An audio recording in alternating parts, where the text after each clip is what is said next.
food all the way up through fine dining. Most definitely. I feel like there's niche areas for a lot of cannabis products, but when it comes to edibles, I feel like what you're saying is so true. There's such a wide spectrum of people that prefer to eat their cannabis. Like, if you're somebody who drinks wine, you want to drink your intoxicant, you don't want to smoke it.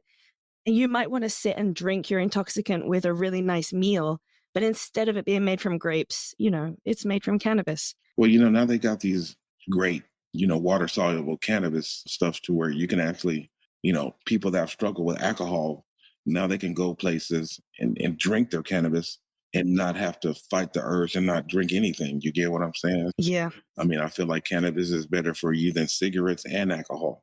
absolutely. I had a friend that came with me to a cannabis festival out here in Massachusetts in the summer.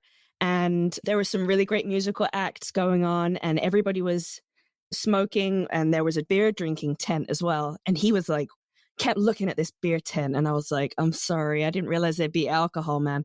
I thought this was just straight cannabis, And we went over and found a vendor that had a soda, an infused soda.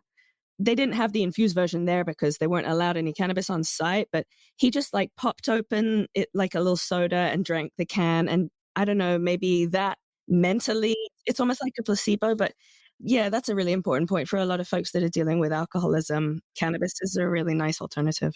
Drugs, period, opioids, stuff like that.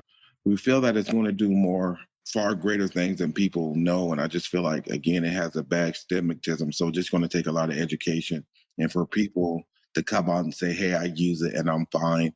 And right now, before Seth Rogen, we all know Snoop did it and some of the bigger guys, but I think as more normal people come out and celebrities start coming out and say, hey, I use it and this is why I use it and this is my end result, I think it's going to be more normalized.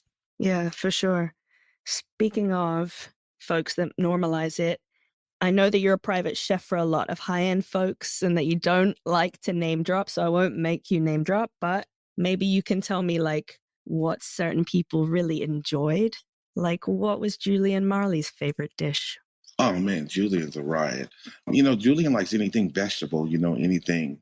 He likes flavorful. So anything with like a lot of herbs, fresh herbs, and like from the earth, like root vegetables, squash, zucchini. He's about that life. He's really not into like, the fake meats and stuff like that. Certain fishes he'll eat and certain fishes he won't. So what did you make for him that was infused? I think we did a fresh red snapper that we deep fried, and we infused some of his.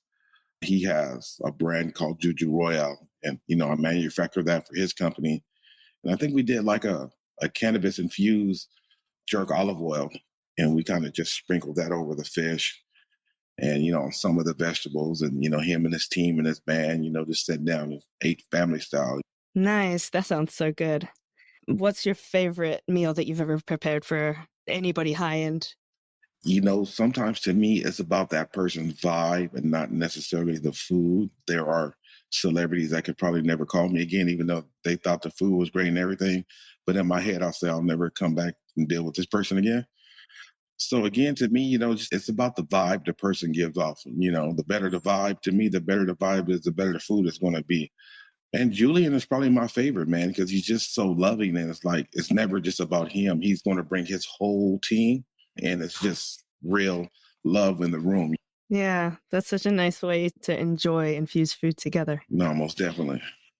I also see it going on to be a big thing at weddings and birthdays and like 420 parties. I've already been invited to a lot of events where people are having infused food served, and that's like an option you can have, first course or second course infused, or you can pick. Do you think that there's a lot of movement forward with cannabis restaurants and tourism? Yeah, I think there really is, in California. I was just in Chicago and there's a bakery called Wake and Bake. And you can go in there and you could buy your edibles, like walk into a bakery and get your smoothie infused or buy your cookies or your muffins or your breads and stuff open to the public. Oh my gosh, I have to go. Chicago's so cool. And it was just like the greatest thing. And I was explaining to them that although in California we have consumption lounges, but it's kind of like having a dispensary inside a restaurant. So you can go into the dispensary and buy your weed and then come out and order food. and smoke your weed while you're eating, but they aren't allowing you to put the cannabis in the food yet. There's so many rules.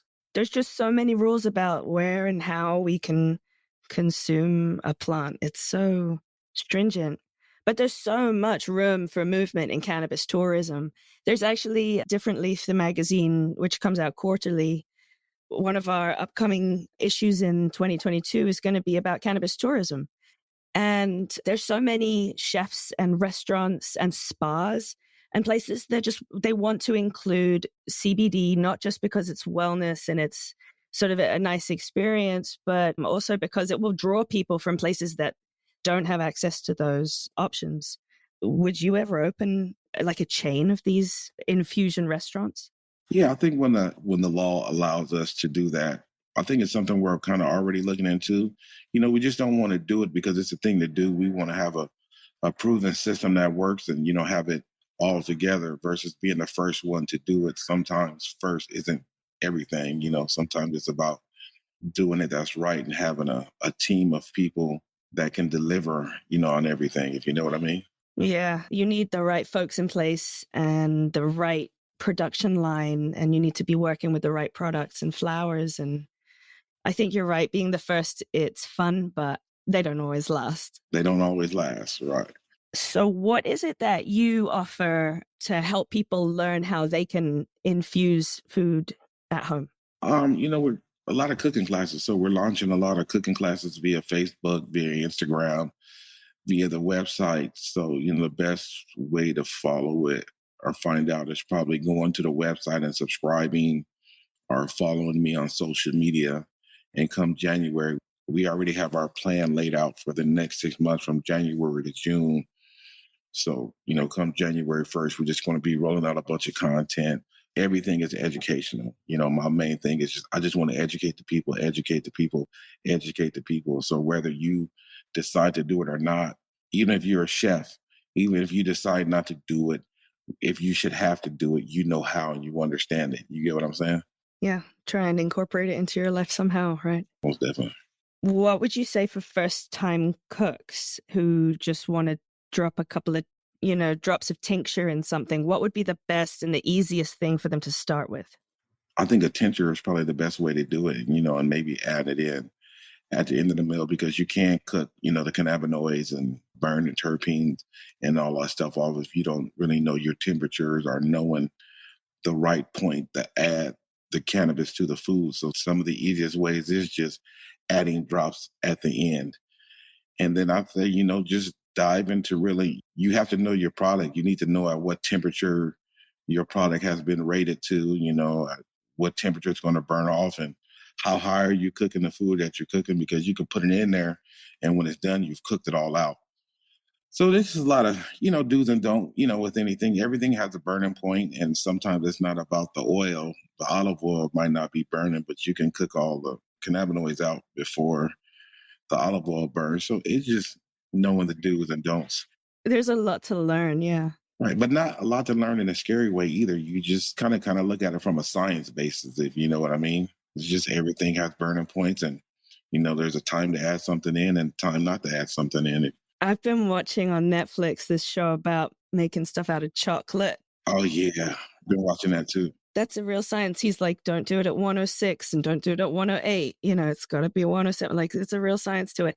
So I'm going to check out some of your videos and I'm going to try in the new year to cook more with cannabis and just sort of incorporate, CBD into my daily wellness plan. So looking forward to seeing some of your video content and keeping up with everything you do. So thanks so much for joining us. Yeah, I'd love to have you on the show sometime.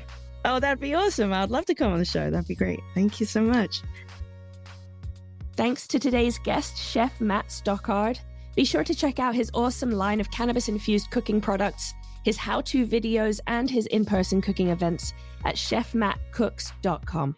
Find all the issues of Different Leaf the magazine at differentleaf.com and on the shelves at your local Barnes & Noble bookstore. Make sure you're following us on social media at Different Leaf and at different_leaf. And I'm on social media at Brit the British.